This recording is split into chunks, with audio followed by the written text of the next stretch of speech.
আসসালামু আলাইকুম। আজকে আমি ক্লাস নিব অষ্টম শ্রেণীর গণিতের দশম অধ্যায় বৃত্তের উপর। কয়েকজন স্টুডেন্টের রিকোয়েস্টের উপর ভিত্তি করে আজকে এই অধ্যায়ের উপর ক্লাস নেওয়ার সিদ্ধান্ত নেওয়া হয়েছে। তো দেরি না করে চলো শুরু করি। তো অবশ্যই শুরু করার আগে বোর্ড বই, খাতা এবং কলম সাথে রাখার চেষ্টা করবে। আর আমরা এটা কিন্তু অবশ্যই জানি যে জ্যামিতি বিভাগের অনেক গুরুত্বপূর্ণ একটা অধ্যায় হচ্ছে বৃত্ত। এটার বেসিকগুলো যেমন তোমার পরবর্তী ক্লাসের জন্য খুবই গুরুত্বপূর্ণ, আবার তোমার যারা বৃত্তি পরীক্ষা দেবে বা বার্ষিক পরীক্ষা দেবে তাদের জন্য কিন্তু এই জ্যামিতির অধ্যায়টা খুবই গুরুত্বপূর্ণ। তো মনোযোগ সহকারে পুরো ক্লাসটা না টেনে না কেটে দেখার চেষ্টা করো। ওকে, তো বৃত্ত অধ্যায় তুমি দেখতেই পাচ্ছ দশম অধ্যায়ের নাম হচ্ছে বৃত্ত। তো বৃত্ত জিনিসটা কি এটা আমরা একটু প্রথমেই জানবো। বৃত্ত কাকে বলে? একটা নির্দিষ্ট বিন্দুকে কেন্দ্র করে যে তার চারপাশে সমান দূরত্ব বজায় রেখে একটা নির্দিষ্ট বিন্দুকে কেন্দ্র করে তার চারপাশে সমান দূরত্ব বজায় রেখে একটা বক্রাকার যে রেখা আসছে, এই বক্রাকার রেখা দ্বারা যে ক্ষেত্রটা হয়েছে, যে আবদ্ধ ক্ষেত্রটা হয়েছে তাকে আমরা কি বলবো? বৃত্ত। তাহলে বিষয়টা খেয়াল করো, একটা নির্দিষ্ট বিন্দুকে কেন্দ্র করে তার চতুর্পাশে সমান দূরত্ব বজায় রেখে যে তার চারপাশে যে বক্রার যে একটা রেখা আসছে, এই বক্রাকার রেখা দ্বারা যে আবদ্ধ ক্ষেত্রটা আসছে বা আবদ্ধ অংশটা আসছে, এই অংশটাকে আমরা কি বলতে পারবো? বৃত্ত। তোমরা যদি কেউ জিজ্ঞেস করে বা পরীক্ষা যদি আসে, শর্ট কোশ্চেন যেহেতু আসতে পারে, বৃত্ত কি লিখো বা ব্যাখ্যা করো, তখন তুমি বৃত্তের সংজ্ঞা এরকম করে দিতে পারো যে কোনো নির্দিষ্ট বিন্দুকে কেন্দ্র করে তার চারপাশে সমান দূরত্ব বজায় রেখে এই যে বক্রাকার রেখা দ্বারা আবদ্ধ অংশটাকে বা আবদ্ধ ক্ষেত্রটাকে আমরা কি বলতে পারবো? বৃত্ত। এই হলো বৃত্ত। তো বৃত্তের মাঝে কিছু পয়েন্ট আছে, বৃত্তের মাঝে কেন্দ্র আছে। তো কেন্দ্র কোনটা? ওই যে বিন্দুটাকে কেন্দ্র করে তুমি চতুর্দিকে ঘোরালা, ওটাই হচ্ছে বৃত্তের কি? কেন্দ্র। তারপরে একটা বেশি গুরুত্বপূর্ণ একটা বেসিক আসবে, সেটা হচ্ছে যাকে বলে যা। যা বলতে তুমি কি বোঝো? যা সেটা হচ্ছে বৃত্তের যে কোনো দুইটা বিন্দুতে তুমি সংযোগ করে দাও, সেটা এভাবে হতে পারে, আবার সেটা এভাবে হতে পারে।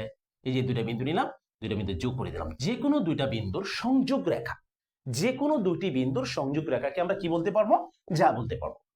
তা যদি বলা হয় এখানে স্পেসিফিক যা কয়টা হবে, এটা কি বলা যাবে না? অসংখ্য যা আমরা এখান থেকে বের করতে পারবো, অসংখ্য যা এখান থেকে বের করা যাবে। তাহলে আমরা সামনে আবার একটু রিপিট করি, একটা বৃত্তের যে কোনো দুইটা বিন্দু তুমি যদি যোগ করে দাও, তাহলে তার নাম হয়ে যাবে কি? যা। এখন তুমি এই বরাবর যে কোনো বরাবর তুমি কিন্তু নিতে পারছো। ঠিক একইভাবে এই যে এরকম করে যদি তুমি নাও তাও হবে, এই কেন্দ্র বরাবর যদি নাও এটাও কিন্তু যা হবে। দুইটা বিন্দু আমরা যোগ করে দিলাম, এটা হচ্ছে যা। তো এই যাটা একটা বিশেষ যা, যে একটা বিশেষ যা কোনটা? যে বিশেষ যা হচ্ছে একটা ব্যাস, হচ্ছে একটা বিশেষ যা। কোন যাটা? তুমি যদি কেন্দ্র বরাবর দুইটা বিন্দু যদি তুমি সংযোগ করো, তখন যে যাটা আসবে সেটা বিশেষ একটা নাম, সেটার নাম কি বলতো? ব্যাস। তাহলে ব্যাস কাকে বলে? কেন্দ্র বরাবর যদি দুইটা বিন্দু সংযোগ তুমি করে দাও, কেন্দ্র বরাবর যে যাটা আসবে, অথবা তুমি এরকম করে বলতে পারো কেন্দ্র বরাবর দুইটা বিন্দুর সংযোগ রেখাংশকে আমরা কি বলতে পারবো? ব্যাস। তাহলে এই যে রেখাটা কেন্দ্র বরাবর যে যাটা দিলাম, সবগুলোই যা। এখানে আর অসংখ্য যা তুমি আঁকতে পারবা, কোনো সমস্যা নেই, অসংখ্য যা আঁকতে পারবে। কিন্তু এখানে ব্যাস কোনটা বলো তো? এই কেন্দ্র বরাবর যে যাটা আসছে, এটা হচ্ছে তোমার ব্যাস। তো এই ব্যাসের অর্ধেক, তাহলে ব্যাসকে আমরা সাধারণত ডি দ্বারা প্রকাশ করবো। ব্যাস হচ্ছে ডি। এই ডি এর অর্ধেক কোনটা বলো তো? এই যে দুটো, এখান থেকে এই কেন্দ্র থেকে যে পরিধির কোনো বিন্দু পর্যন্ত যে দূরত্বটা আসবে বা যে দৈর্ঘ্যটা আসবে, এটা হচ্ছে তোমার পরিধি, ব্যাসার্ধ। তাহলে আমাদের দেখলাম এই কেন্দ্র বরাবর কিন্তু তুমি এইদিকেও কিন্তু বেশ তুমি আগাতে পারতা, কোনো সমস্যা নাই। আবার এদিকেও তুমি আগাতে পারবা, যে কোনো বরাবর একটা বৃত্তের মাঝে যে কোনো বরাবর, কেন্দ্র বরাবর তুমি বেশ আগাতে পারবা। এইটা হল বেশ, এটা বেশ, এটা বেশ, এরকম করে যে কোনো ভাবে তুমি বেশ আগাতে পারবা, যে কোনো সাইড থেকে যে কোনো বিন্দুর সাথে। কিন্তু এটা অবশ্যই শর্ত হচ্ছে তোমার কেন্দ্র বরাবর যেতে হবে। যখন কেন্দ্র বরাবর দিলে সেটা অবশ্যই ব্যাস হলো। আর এই ব্যাসের অর্ধেক মান অর্থাৎ কেন্দ্র থেকে পরিধি পর্যন্ত যে দূরত্বটা আছে, তাকে আমরা কি বলবো? ব্যাসার্ধ বলবো। এই ব্যাসার্ধকে কি দ্বারা প্রকাশ করা হয়? আর দ্বারা প্রকাশ করা হয়।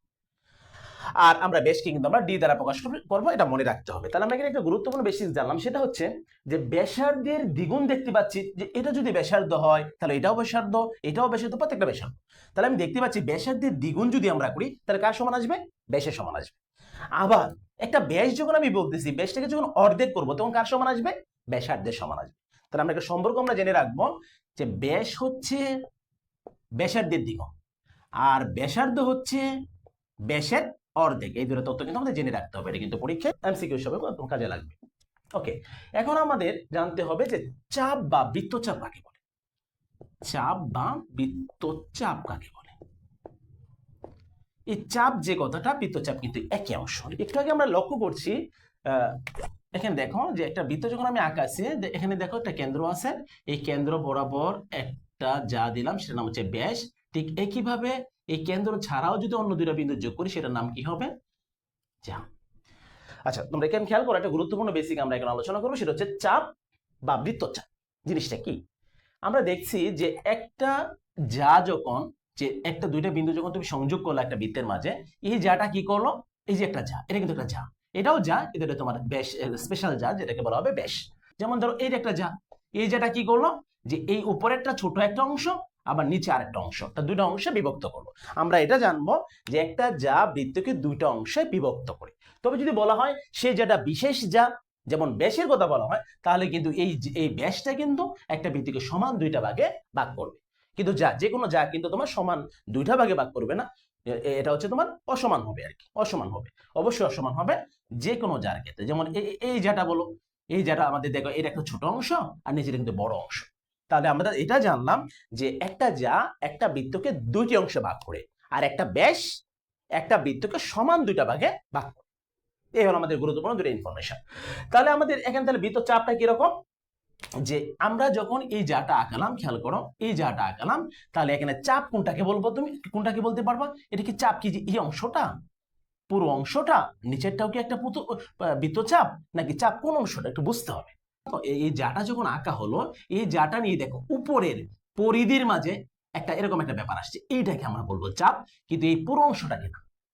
খেয়াল করো এই পুরো অংশটাকে না, এই যে আমি যে অংশটাতে আঙ্গুল দিলাম দেখো, এই অংশটা না, পুরো অংশটা না, শুধুমাত্র চাপ হচ্ছে এই অংশটা, যে পরিধি সংলগ্ন যে বক্ররেখাটা আছে, যে অংশটা আছে, ওইটা কিন্তু তোমার চাপ বা বৃত্তচাপ বলা হবে। তাহলে এই পুরো অংশটাকে কি বলা হবে, যেটাকে আমি ঘাড়া করছি, খেয়াল করো, তাহলে এই পুরো অংশটাকে কি বলা হবে, এই পুরো অংশটাকে বলা হবে বৃত্তাংশ। কি বলা হবে বলো তো, বৃত্তাংশ। বৃত্তাংশ মানে কি, বৃত্তের অংশ। তাহলে আমরা যখন এই যা দ্বারা যখন দুইটা বৃত্ত তুমি করে ফেলছো, তাহলে এখানে দুইটা বৃত্তের অংশ আসতেছে। তবে এই অংশটার মাঝে দেখবা যে একটা বড় অংশ আসবে, একটা ছোট অংশ আসবে। যেমন আমি যদি এই যাটাই কাউন্ট করি, যে এ বি একটা যা, এখানে কি বললাম, এটা এ বি একটা যা, বেশ না কিন্তু যা। তাহলে এই যাটা বৃত্তটাকে দুইটা অংশে ভাগ করছে, একটা হচ্ছে বৃত্তের ছোট অংশ আর হচ্ছে বড় অংশ। ছোট অংশটাকে কি বলা হবে, উপবৃত্তাংশ।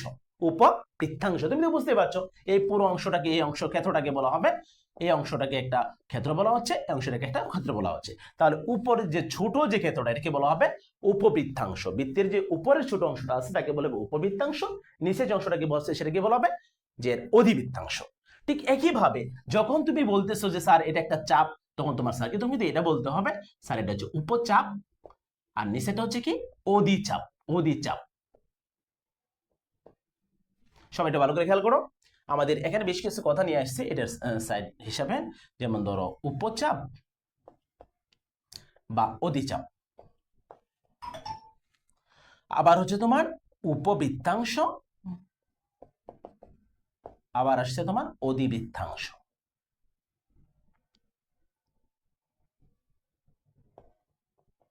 অধিবৃত্তাংশ, উপবৃত্তাংশ, অধিবৃত্তাংশ।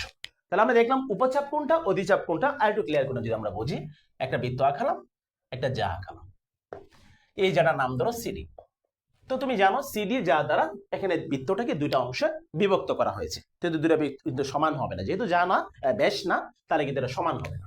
তাহলে এই যা দ্বারা উপরের যে একটা অংশ আসছে, আবার নিচে কিন্তু আরেকটা অংশ আসছে।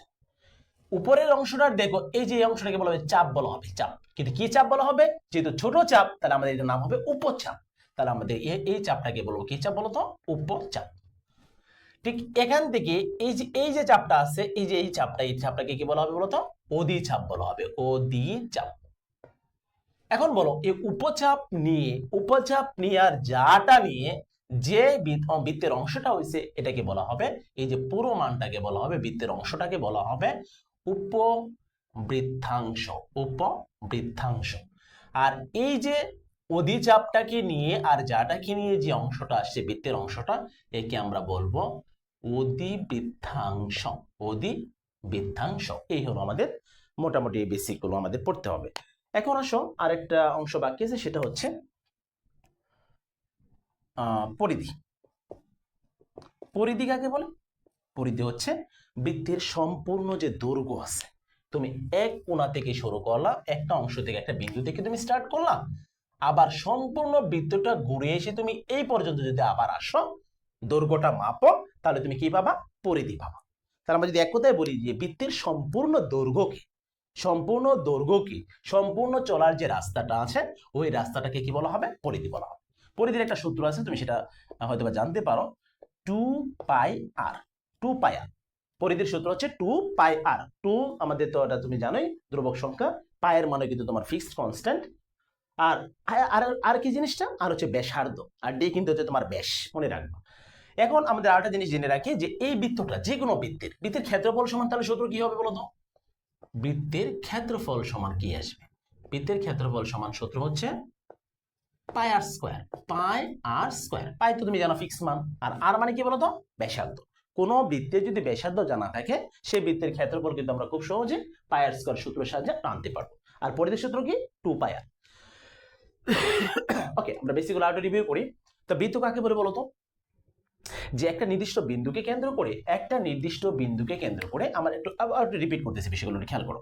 যে একটা নির্দিষ্ট বিন্দুকে কেন্দ্র করে যখন তার সমান চারপাশে, কিন্তু তার চারপাশে সমান দূরত্ব বজায় রেখে যখন তুমি একটা বক্রাকার অংশ আঁকা, বক্ররেখা একে যখন একটা আবদ্ধ অংশ করবা, তখন তাকে আমরা কি বলতে পারবো? বৃত্ত। বৃত্তে কি থাকে? একটা কেন্দ্র থাকে। আর কি থাকবে? যে এখানে বলছে যা আমরা আঁকতে পারবো। বৃত্তে কি আঁকতে পারবো? যা। যা জিনিসটা কি? এই বৃত্তের মাঝে যে কোনো দুইটা বিন্দু তুমি যোগ করতে পারবা, যোগ করলে যে মানটা আসবে সেটা হচ্ছে যা। তো যা সবচেয়ে বড় যা কোনটা? ব্যাস। কেন্দ্র বরাবর তুমি যে যাটা আঁকাবা, সেই যাটা হচ্ছে সবচেয়ে বড় যা, যার নাম হচ্ছে ব্যাস। বেশি কি দ্বারা প্রকাশ করা হয়? ডি। এই বেশের অর্ধেক যখন তুমি করবা, অথবা আরো সহজ করে বলো, কেন্দ্র থেকে পরিধির পর্যন্ত যে দূরত্বটা, তাকে বলা হবে ব্যাসার্ধ। যে এই যে কেন্দ্র আর এই যে হচ্ছে তোমার পরিধি, এর মধ্যে যে দূরত্ব, সেটা হচ্ছে ব্যাসার্ধ। তাহলে এই ব্যাসার্ধের কি দ্বারা প্রকাশ করা হয়? আর দ্বারা প্রকাশ করা হয়। তাহলে আমরা এখানে এটা জানলাম যে ব্যাসার্ধের দ্বিগুণ হচ্ছে ব্যাস, আর ব্যাসের অর্ধেক হচ্ছে কি? ব্যাসার্ধ। তারপরে এসো চাপ। চাপ কোনটা? যে আমরা যা দ্বারা তোমার যে দুইটা অংশ তুমি বিভক্ত করতেছো বৃত্তটাকে, সেই বৃত্তটাকে দেখো যে এই বৃত্তটাকে এই জাটা দ্বারা এই বৃত্তটাকে দুটো অংশে ভাগ করছে। যখন তুমি ভাগ করছো, সেই অংশটার মাঝে দেখবা পরিধির মাঝে একটা অংশ আসবে, চাপ আসবে। এই চাপটাকে বলা হবে নরমালি চাপ বা বৃত্তচাপ বলা হবে, বৃত্তের চাপ বলা হবে। এই চাপটা যখন আসবে, তখন এখানে দুইটা কথা আসবে, একটা উপচাপ আসবে, একটা অধিচাপ আসবে। তুমি যে চাপটা দেখতেছো ছোট, ওটাকে বলবা উপচাপ, আর যে চাপটা দেখতেছো বড়, ওটাকে কি বলবা? অধিচাপ বলবা, বড় চাপ বলবা। অধিচাপ মানে বড় চাপ, আর উপ মানে ছোট চাপ। আর এখানে বৃত্তাংশ কোনটা? বৃত্তের অংশ। বৃত্তাংশ মানে বৃত্তের অংশ। বৃত্তের অংশ কোনটা? এই যা দ্বারা যে তোমার দুটো বৃত্তের অংশ হলো, ছোট অংশটাকে কি বলা হবে? যে উপবৃত্তাংশ। আর বড় বৃত্তের যে অংশটা আছে, সেটা কি বলা হবে? অধিবৃত্তাংশ। সর্বশেষ আমরা জানলাম পরিধি। বৃত্তের সম্পূর্ণ দৈর্ঘ্য কি বলা হবে? পরিধি। পরিধির সূত্র কি? 2πr। তারপর জানলাম বৃত্তের ক্ষেত্রফল সূত্র হচ্ছে তোমার পাই আর স্কয়ার। তোমার যদি ব্যাসার্ধের মান জানা থাকে, আর এর মান জানা থাকে, তাহলে কি তোমার যে কোনো বৃত্তের তুমি ক্ষেত্রফল নিয়ে আসতে পারবে। এই সূত্রে এসেছে পাই আর স্কয়ার, আর পরিধি হচ্ছে 2πr। এই হলো আমাদের বেসিক জিনিসগুলো। উপপাদ্য 1, সেটা হচ্ছে বৃত্তের কেন্দ্র ও ব্যাস ভিন্ন মানে ব্যাস ছাড়া। তোমাকে বলছে ব্যাস ভিন্ন একটা যা নেওয়ার জন্য, যে বৃত্তের কেন্দ্র তো আছে, ও ব্যাস ভিন্ন কোন যা, ব্যাস ছাড়া একটা যা তোমাকে নিতে বলছে। নেওয়ার পর বলছে ওই জায়ের মধ্যবিন্দু তোমাকে নিতে হবে, মধ্যবিন্দু সিলেক্ট করতে হবে, যে মধ্যবিন্দুর সংযোজক রেখাংশ ওই জায়ের উপর লম্ব হবে। তাহলে কিভাবে চিত্রটা আঁকানো যায় একটু খেয়াল করো। এই যে আমি একটা বৃত্ত আঁকালাম, এই বৃত্তের কেন্দ্র হচ্ছে যেটা, ও হচ্ছে কেন্দ্র। এখন বলা হচ্ছে ব্যাস ভিন্ন কোন যা, সেটা তুমি উপরে নিতে পারো, সাইডে নিতে পারো, নিচে নিতে পারো, কোনো অসুবিধা নেই। তোমার বই যেহেতু নিচে আছে, সেটা আমি নিচে দিলাম। তো এই ব্যাস ভিন্ন যে জাটা, সেটাকে আমরা এবি দ্বারা নির্ধারণ করলাম। এবি হচ্ছে ব্যাস ভিন্ন একটা যা। তো এই জায়ের মধ্যবিন্দু বলছে, এই জায়ের মধ্যবিন্দু, তো মধ্যবিন্দু কোনটা? এই যেটা হবে। এখন হচ্ছে মধ্যবিন্দুর সংযোজক রেখাংশ কার সাথে? বৃত্তের কেন্দ্র ও ব্যাস ভিন্ন কোন জায়ের মধ্যবিন্দু সংযোগ রেখাংশ। কেন্দ্রের সাথে বলছে ওই জায়ের মধ্যবিন্দুর সংযোগ রেখাংশ তোমার করার জন্য, অর্থাৎ যোগ করার জন্য। তো যোগ করে যে সংযোজক যে রেখাটা পাবা, রেখাংশটা যে পাবা, ওই রেখাংশটা বলছে ওই জায়ের উপর কি হবে? লম্ব হবে। তাহলে এখন তুমি উপপাদ্যের মিনিংটা হচ্ছে এমন, সত্য একটা কথা, বাস্তব কথা, এটা হবে, কিন্তু এটাকে তোমার ব্যাখ্যা দিয়ে প্রমাণ করতে হবে। আর সম্পাদ্যের বিষয়টা হচ্ছে তোমার যেহেতু ওখানে সঠিকভাবে তোমার মাপ ঠিক রেখে, পরিমাপটা ঠিক রেখে তোমাকে আঁকাতে হবে। আর উপপাদ্য হচ্ছে সত্য কথা, বাস্তব একটা কথাকে তোমার ব্যাখ্যা দিয়ে একটা লজিক দিয়ে তোমাকে প্রমাণ করতে হবে। তাহলে দেখো আমরা লক্ষ্য করছি কিন্তু যে এই যে ব্যাস ভিন্ন একটা যা আছে, এর মধ্যবিন্দু নিলাম আর কেন্দ্রের সাথে সেটা সংযোগ করে দিলাম। এই যে রেখাটা আছে, এই রেখাটা কিন্তু অবশ্যই যার উপর কি আছে, লম্বই আছে, আমরা স্পষ্ট দেখতে পাচ্ছি। কিন্তু এই আমাদের চোখে চোখে দেখলে সেটা হবে না, আমাদের একটা ব্যাখ্যা দিয়ে প্রমাণ করতে হবে উপপাদ্যে। তাই সেই ব্যাখ্যাটা দেওয়ার জন্য আমরা দেখো আমরা সরাসরি কিন্তু প্রমাণটা দেখাচ্ছি। আর আগে যে লেখাগুলো আছে সেটা নিজের মতো করে লিখতে পারবা, যে ও হচ্ছে একটি বৃত্তের কেন্দ্র আর এ বি হচ্ছে ব্যাস ভিন্ন একটি যা। আমাদের প্রমাণ করতে হবে কি, যে এখান থেকে ও এখানে যে কোনো মান দিতে পারো, আমি দিয়ে দিলাম মনে করো যে ওডি রেখাংশ এ বি এর ওপর কি হচ্ছে, লম্ব হচ্ছে, যে ও বি রেখাংশটা এ বি এর ওপর কি হচ্ছে, লম্ব হচ্ছে। এর প্রমাণটা তোমাকে করতে হবে। তাহলে আমাদের প্রমাণ করতে হবে, যেটা লিখে নেই, যে প্রমাণ করতে হবে যে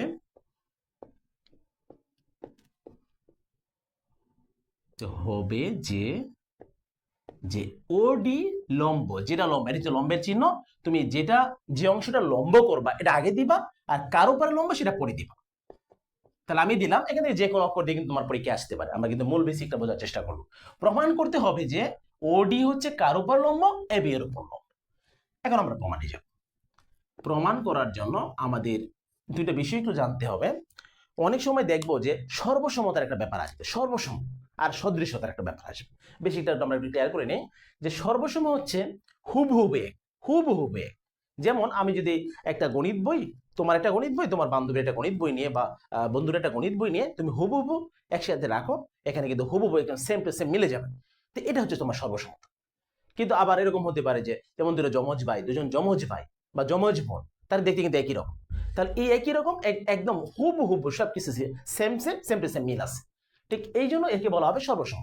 আর সদৃশতা কি, যে ধরো একটা আমি বড় ত্রিভুজ নিলাম আর একটা ছোট ত্রিভুজ নিলাম, এই বড় ত্রিভুজ নিলাম আর একটা ছোট ত্রিভুজ, কোণের মাপে কিন্তু বাহুগুলো তোমার এক না, কিন্তু একই শেপে আছে, একই শেপে আছে। যে হুবহু এটা বড়, ধরো মনে করো বাবা ছেলে বা মা মেয়ে সাথে যেরকম একটা সম্পর্ক, ঠিক একই রকম ভাবে যে মা যেমন বড়, মেয়ে ছোট, বাবা বড়, যে একই একই একই রকমই সব বৈশিষ্ট্য প্রায় একই রকমই থাকে, কিন্তু আবার বাবা বড়, ছেলে ছেলে হচ্ছে ছোট, ঠিক এরকম আমরা মনে করতে পারি। তো এটা হবে তোমার সদৃশতা বা সদৃশ। যে দুটো বেশি আমরা সদৃশ বলতে পারবো কি, হ্যাঁ বলতে পারবো। এদের পরিমাপ আবার সদৃশ হওয়ার জন্য কিন্তু অবশ্যই কোণের মানটা সমান আসতে হবে, কোণের মান সমান আসবে, কিন্তু বাহুগুলা কি দেখবে, অনুপাতিক, যে সমানুপাতিক থাকতে হবে, একই অনুপাতে থাকতে হবে। যে এই বড়টা দেখো, এটা অনুপাতে রেখাটা আসছে কিনা, হ্যাঁ আসছে। আবার নিচের রেখাটা অনুপাতে আসছে, সমান অনুপাতে আসছে, সেজন্য আমরা এটাকে সদৃশ বলতে পারবো। আর সর্বসম যদি তুমি বলতে চাও, তাহলে হুবহু সেম টু সেম একই আসতে হবে, একই মান আসতে হবে। কোণের মান বলো, বাহুর মান বলো, সবকিছু হুবহু একই আসতে হবে। তাহলে আমরা এই দুইটা অনেক সময় প্রায় অধিকাংশ উপপাদ্যে আমরা চেষ্টা করব যে কোনো ত্রিভুজে কি মিল করা যায়, বিশেষ করে তোমার সদৃশতা না, সর্বসমতার যে উপপাদ্যগুলো আছে এগুলো আমরা মেনে মানানোর চেষ্টা করবো, বানিয়ে আসার চেষ্টা করবো। আমাদের এই প্রমাণগুলো করার জন্য সবসময় আমরা চেষ্টা করব সর্বসম করা যায় কিনা। দুইটা ত্রিভুজ যখন থাকবে, দেখবো এই ত্রিভুজের মাঝে কোনো ভাবে মিল করা যায় কিনা, বা সর্বসমতার যে উপপাদ্যগুলো আছে কোনটার সাথে মিল করা যায় কিনা। আমরা দেখলাম এখানে যে এ ও ডি আর এ বির উপর লম্ব আসছে। আমরা যদি এখানে ও এ অঙ্কনটা যদি আমরা এরকম করে বলি যে ও এ আর ও বি যোগ করে দিই, তাহলে ব্যাপারটা কি আসবে দেখো তো।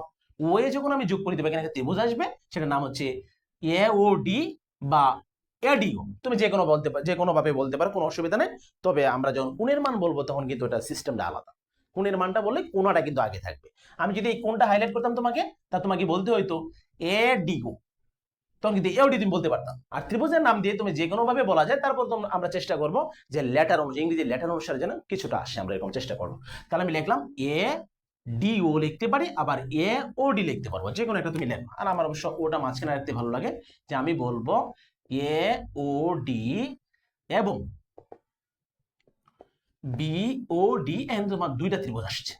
এই দুইটা ত্রিভুজের মাঝে দেখি তো আমরা সর্বসময়, আগে তো আমরা বললাম যে উপপাদ্যগুলো প্রমাণ করার সময় আমরা খেয়াল করব, যদি মনে হয় না একই রকম ত্রিভুজ দুটো একই রকম হওয়ার সম্ভাবনা আছে, আমরা কিন্তু এটা লক্ষ্য করছি যে একই রকম একই শেপে দুটো ত্রিভুজ আছে, তো দেখবো সর্বসময় যদি প্রমাণ করতে পারি, তোমার যে ডাটাটা প্রয়োজন তুমি সেই ডাটা নিয়ে আসতে পারবা, তখন তোমার প্রমাণ করতে তোমার অনেক সহজ হবে। তাহলে আমি দেখলাম এই বৃত্তটার মাঝে দুইটা ত্রিভুজ, একটা হচ্ছে এ ও ডি একটা ত্রিভুজ, বি ও ডি আরেকটা ত্রিভুজ। এই দুটো ত্রিভুজের মধ্যে কি কি মিল আছে একটু খেয়াল করো তো। আমরা কিন্তু শুরুতেই বলে দিয়েছিলাম যে ডি কিন্তু মধ্যবিন্দু, ডি কি বলতো, এ বি জায়ের মধ্যবিন্দু, মধ্যবিন্দু মানে কি, মধ্যের বিন্দুটা। তাহলে আমাদের এখানে এ ডি আর বিডি কিন্তু কি অবশ্যই সমান। তাহলে আমরা বলতে পারবো এই দুইটা ত্রিভুজের মাঝে এডি আর বিডি সমান। অবশ্যই তোমাকে কিন্তু সাইড নোট দিতে হবে, বা যথার্থতা তোমাদের যে বইয়ে যে উপপাদ্যগুলো দেওয়া অবশ্যই বক্স টেনে দেওয়া আছে, তুমি বক্স টেনেই দিবা, এটাই সব চিনে রাখো। আর উপরের ক্লাসগুলোতে আমরা বক্স টেনে আমরা দেই না, কিন্তু ওটাকে আমরা সাইড নোট হিসাবে দিয়ে দিই। তোমার বইয়ে যেহেতু উপপাদ্যগুলো সাইড নোট যথার্থতা দেওয়া আছে বক্স টেনে, ছক টেনে, তুমি অবশ্যই এটা দেওয়ারই চেষ্টা করবা। তবে যদি কারো মনে হয় যে আমার একটা অসুবিধা হচ্ছে বা টাকাতে ঝামেলা হয়, তাহলে তুমি অবশ্যই সাইড নোট দিলে তোমার নাম্বার কম দেওয়ার কথা না, যদি স্যার যদি এখানে কোনো ঝামেলা না করে, আর ইচ্ছাকৃত কোনো ঝামেলা না করে। আমরা খেয়াল করি যে এখানে এই যে বৃত্তটা আঁকালাম, এই বৃত্তের মাঝে দুইটা ত্রিভুজ সর্বসম করার সম্ভাবনা আছে। তাহলে আমরা ট্রাই করবো যে সর্বসম বানানো যায় কিনা। কিন্তু প্রথম তথ্যটা যে নিলাম, বললো এবি যে ডি ছিল তোমার মধ্যবিন্দু, তাহলে কিন্তু আমরা অবশ্যই বলতে পারবো এডি সমান কি বিডি। এডি সমান বিডি আমরা বললাম, সাইড নোট আমরা দিয়ে দিব যে কি বলবো, যে ডি এবি এর মধ্যবিন্দু বলে, এবি এর মধ্যবিন্দু বলে, মধ্যবিন্দু বলে আমরা এই তথ্যটা সমান বলতে পারলাম যে এডি সমান বিডি। একই রকম ভাবে এখন তুমি দেখো যে আরো কিছু কি সমান বলা যায় কিনা। এই যে কেন্দ্র থেকে দেখো যে এই কেন্দ্র দেখে যে এ পর্যন্ত যে মানটা আসছে, এটা কিন্তু পরিধির উপর একটা বিন্দু। যখন কেন্দ্র থেকে পরিধির একটা বিন্দু আসে, তার মানে এটা বৃত্তের ব্যাসার্ধ। এই ও এ যে বৃত্তের ব্যাসার্ধ, আবার ওবি কিন্তু একই বৃত্তের ব্যাসার্ধ। তাহলে এই প্রত্যেকটা মান আমরা জানি একটা বৃত্তের যত ব্যাসার্ধ আসুক সবগুলো সেম আসবে, মানে কি আসবে। তাহলে আমরা বলবো ও এ সমান ওবি। এটার তথ্যটা কি, সাইড নোটটা কি বলতো, যে ও এ সমান ওবি, এটা হচ্ছে একই বৃত্তের ব্যাসার্ধ বলে আমরা এটা বলতে পারছি। অবশ্যই সাইড নোট দিয়ে দিবা, একই বৃত্তের ব্যাসার্ধ। তাহলে আমাদের ও এ সমান ওবি, আমরা একই বৃত্তের ব্যাসার্ধ বলে সেটা তথ্যটা নিলাম। আর কোনো তথ্য আছে কিনা আমরা খুঁজবো, কোনো কোণ বা অন্য আদার্স কোনো মান কি সমান ধরা যায় কিনা। দেখলাম এই ত্রিভুজের মাঝে ওডি আছে, আবার এই ত্রিভুজের মাঝে কিন্তু ওডি আছে, তার মানে ওডিটা কি হয়ে গেল, সাধারণ বাহু। তাহলে আমরা বলবো ওডি সমান ওডি কি হিসাবে, সাধারণ বা কমন বাহু আমরা বলতে পারবো, এটাকে কমন বাহু বলতে পারবো। তো দেখো তিনটা তথ্য, তিনটার বাহুর মান সমান আসছে, যে এই ত্রিভুজের এই বাহু, এই বাহু, এই ত্রিভুজের এই বাহু, এই ত্রিভুজের এই বাহু, আবার এই ডিওডিটা হচ্ছে দুই ত্রিভুজেরই কমন বা সাধারণ একটা বাহু। তা আমরা দেখলাম এই দুটো ত্রিভুজের মাঝে তিনটা বাহু কিন্তু সমান আসছে।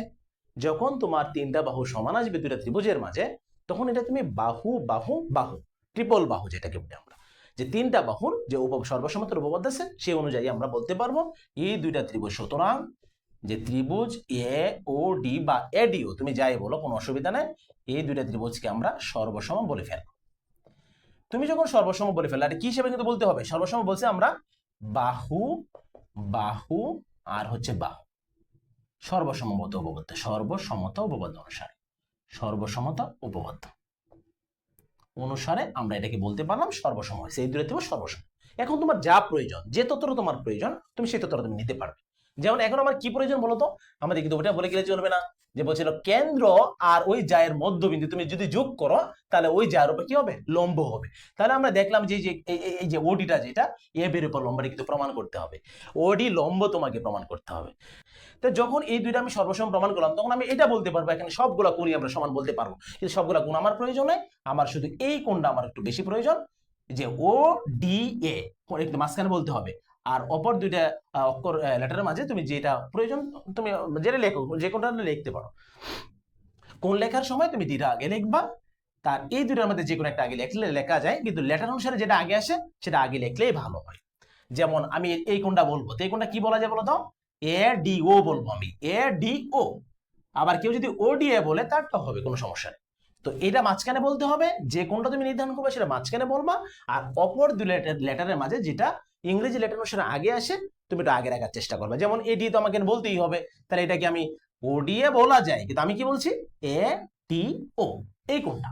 আবার এই ত্রিভুজের কোন কোনটা বলো তো, বি ডি ও, এই দুইটা কোণ আমরা নিচ্ছি সর্বসময়। যদি আমরা বলে ফেলছি, তাহলে আমরা এখন বলবো সুতরাং, সুতরাং কোণ এ ডি ও সমান হচ্ছে কোণ বি ডি ও। এই দুইটা কোণ আমরা সমান বললাম, যেহেতু সর্বসম প্রমাণ করে ফেলছে, আমরা দুটো কোণ সমান বলে রাখলাম। এখন কি বলা যায়, এখন কি করা যায় বলো, আমাদের এই দুইটা কোণ আমরা কিন্তু সমান সমান এটা নিয়ে আসতে পারছি, সমান কিন্তু সেম। এখন আমাদের দেখবা তোমাদের বইদের সর্বশেষ যে স্টেপটা দেওয়া আছে সেটা বলছে এই দুইটা কোণ সমান, আর এই দুইটা কোণ কি মাপে আছে দেখো তো, এরা রৈখিক যুগল কোণ, মানে একটা রেখা, রৈখিক মানে কি, সরল রেখা, রৈখিক যুগল কোণ, যুগল মানে কি জোড়া। তাহলে তোমার বলছে এই দুইটা কোণ রৈখিক যুগল কোণ, রৈখিক যুগল কোণ মানে রৈখিক মানে রেখার মাঝে ওই কোণ জোড়া আছে। আর একটু বেসিক যদি একটু বলি এটা নিয়ে, যেমন ধরো বলা হইলো রৈখিক যুগল কোণ। রৈখিক যুগল কোণ বিষয়টা কি? রৈখিক যুগল কোণ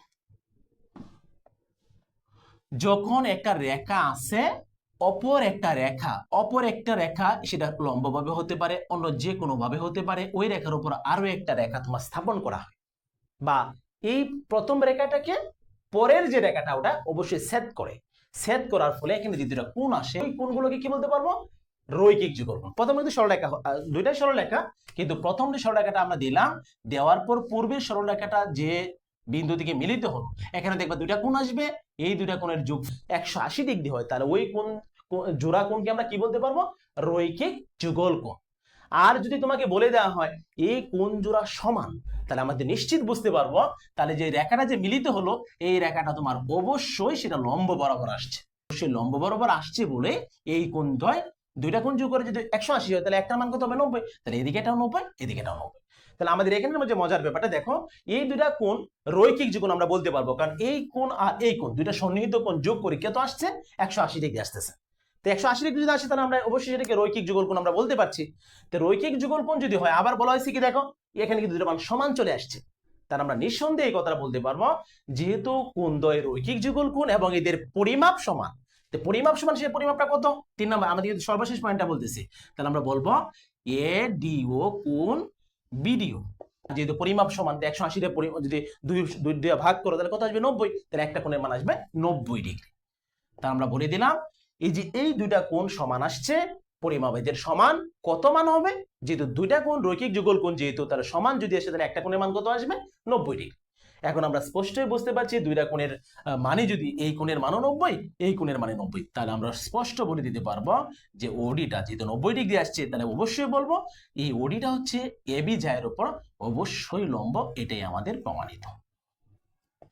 এই মানটাই আমার কাছে জানতে চাইছিল যে ওডিটা হচ্ছে লম্বটা প্রমাণ করতে হবে। তোমরা ভালো করে একটু খেয়াল করো, আমরা যে কোনো জ্যামিতিক যে ব্যাপারটা অবশ্যই কঠিন এটা, তারপরে কিছু কিছু বেসিক আছে, এগুলো যদি আমরা খেয়াল করি, তাহলে আমাদের কিন্তু অনেকটা সহজ আমরা বানিয়ে নিতে পারবো। যেমন তোমার স্যার একটা কথা বলছে, যদি তুমি দেখো একই শেপের যে দুইটা ত্রিভুজ আছে, তুমি এদেরকে সর্বসম বানানোর চেষ্টা করবে। প্রথমে করো বা শেষে করো, একটা পর্যায়ে করো, কোনো অসুবিধা নেই, কিন্তু সর্বসম বানানোর চিন্তা কিন্তু আমাদের মাথায় আনতে হবে। তাহলে আমি যখন দেখলাম দুইটা ত্রিভুজ আছে, সর্বসম বানালাম, সর্বসম বানানোর পরে আমার যে ততটা প্রয়োজন, আমার কিন্তু এটা প্রয়োজন অনুসারে নিচ্ছি, আমার যদি আরো দুইটা কোণ ছিল, ওই দুইটা কোণ আমার নেওয়ার প্রয়োজন পড়তো, আমি কিন্তু নিতে পারতাম।